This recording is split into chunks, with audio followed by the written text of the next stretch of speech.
അസ്സലാമു അലൈക്കും വറഹ്മത്തുള്ളാഹി വബറകാതുഹു. നമസ്കാരം. പ്രിയപ്പെട്ടവരെ, സംസാരിക്കുന്നത് ബഷീർ മേച്ചേരി കട്ടച്ചിറയാണ്. ഞാൻ ഇങ്ങനൊരു വീഡിയോയുമായി വരാൻ കാരണം ഇന്നലെ കേട്ട ഒരു ദുഃഖവാർത്ത, അബു അരീക്കോടിൻ്റെ മരണവാർത്ത. അത് വളരെ ദുഃഖത്തിലാഴ്ത്തി എന്ന് തന്നെ പറയേണ്ടി വരും.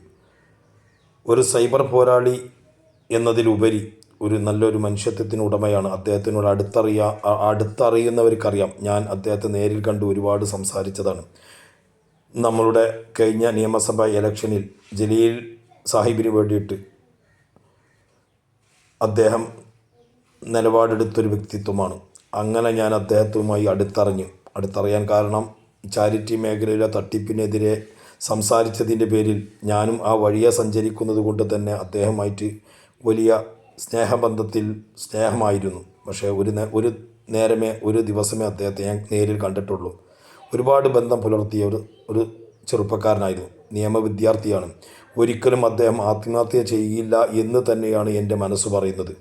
യൂട്യൂബിലൂടെയും ഫേസ്ബുക്കിലൂടെയും ഇൻസ്റ്റാഗ്രാമിലൂടെയൊക്കെ അദ്ദേഹം രാഷ്ട്രീയം പറയുകയും അതിലേറെ ആത്മീയ തട്ടിപ്പിനെതിരെ ശബ്ദിക്കുകയും അതിലേറെ ഇന്ന് നിലകൊള്ളുന്ന ചാരിറ്റി വീഡിയോ ചെയ്ത് തട്ടിപ്പിനെതിരെയും ഒരുപാട് ശബ്ദിച്ച വ്യക്തിത്വമായിരുന്നു. ഒരുപാട് സുഹൃത്തു വലയങ്ങളുണ്ട്. അദ്ദേഹം ഒരു കാരണവശാലും ആത്മഹത്യ ചെയ്യില്ല. ഒരു ഓൺലൈൻ ബാങ്കിങ്ങിലൂടെ കുറച്ച് കടബാധ്യതയുണ്ട്, അതാണ് അദ്ദേഹത്തിൻ്റെ മരണമെന്ന് യൂട്യൂബിലൂടെയും ഫേസ്ബുക്കിലൂടെയും സമൂഹം പ്രചരിപ്പിക്കുമ്പോൾ അത് തെറ്റായ ഒരു ധാരണയാണെന്നും കൂടെ സമൂഹത്തെ ഓർമ്മപ്പെടുത്തുന്നു.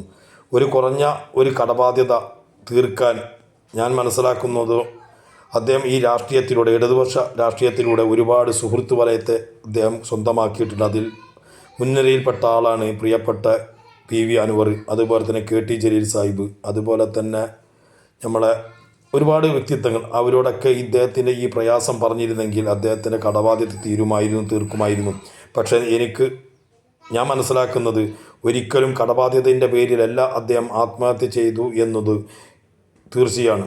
അപ്പോൾ ആത്മഹത്യയല്ല എന്ന് തന്നെയാണ് എൻ്റെ മനസ്സ് പറയുന്നത്. അതുകൊണ്ട് തന്നെ കേരള ഗവൺമെൻറ് ഉത്തരവാദിത്തപ്പെട്ട ആളുകൾ ഇതിന് സമഗ്ര ഒരു അന്വേഷണം നടത്തി കുറ്റവാളികളെ സമൂഹത്തിൻ്റെ മുന്നിൽ, നിയമത്തിൻ്റെ മുന്നിൽ കൊണ്ടുവരുന്നത് വരെ ഇതൊരു അന്വേഷണ വിധേയമാക്കണം. ഒരു ആത്മഹത്യയല്ല എന്ന് തന്നെയാണ് പറയാൻ ഞാൻ ആഗ്രഹിക്കുന്നത്. അദ്ദേഹത്തെ ആരോ അപായപ്പെടുത്തിയതാണ് എന്ന് തന്നെ പറയേണ്ടിയിരിക്കുന്നു. കാരണം അദ്ദേഹം പല മേഖലയും ഒറ്റയാൾ പോരാട്ടം നടത്തിയത് കൊണ്ട് തന്നെ ദൃഢനിശ്ചയത്തോടു കൂടിയിട്ട്, ആത്മവിശ്വാസത്തോടു കൂടിയിട്ടാണ് അദ്ദേഹം ഇന്ന് വരെ നിലകൊണ്ടിട്ടുള്ളത്. അദ്ദേഹം ആത്മഹത്യ ചെയ്യില്ല. കാരണം ഒരു ഇടതുപക്ഷ പ്രസ്ഥാനവുമായി ബന്ധപ്പെട്ടിട്ട് പ്രവർത്തിക്കുന്ന ആളാണെങ്കിലും അദ്ദേഹം ഇസ്ലാം മത വിശ്വാസിയും ഇസ്ലാം മത കർമ്മ ആചാരങ്ങളും അനുഷ്ഠിച്ചു പോരുന്ന ഒരു യാഥാസ്ഥിക കുടുംബത്തിൽ ജനിച്ച ആളും പ്രവർത്തിക്കുന്ന ഒരാളുമാണ്. മതം പഠിച്ചൊരു വ്യക്തിയാണ്. മദ്രസയിൽ കിതാബോധിയ മനുഷ്യനായതുകൊണ്ട് തന്നെ അദ്ദേഹം ആത്മഹത്യ ചെയ്യില്ല എന്ന് തന്നെയാണ് പറയുന്നത്.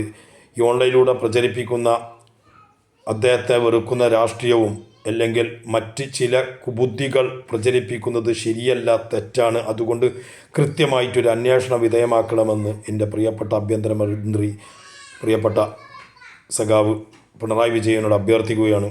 വേണമെങ്കിൽ ഒരു CBI പോലും അന്വേഷിപ്പിക്കണമെന്നാണ് എനിക്ക് പറയാനുള്ളത്. Okay, thank you.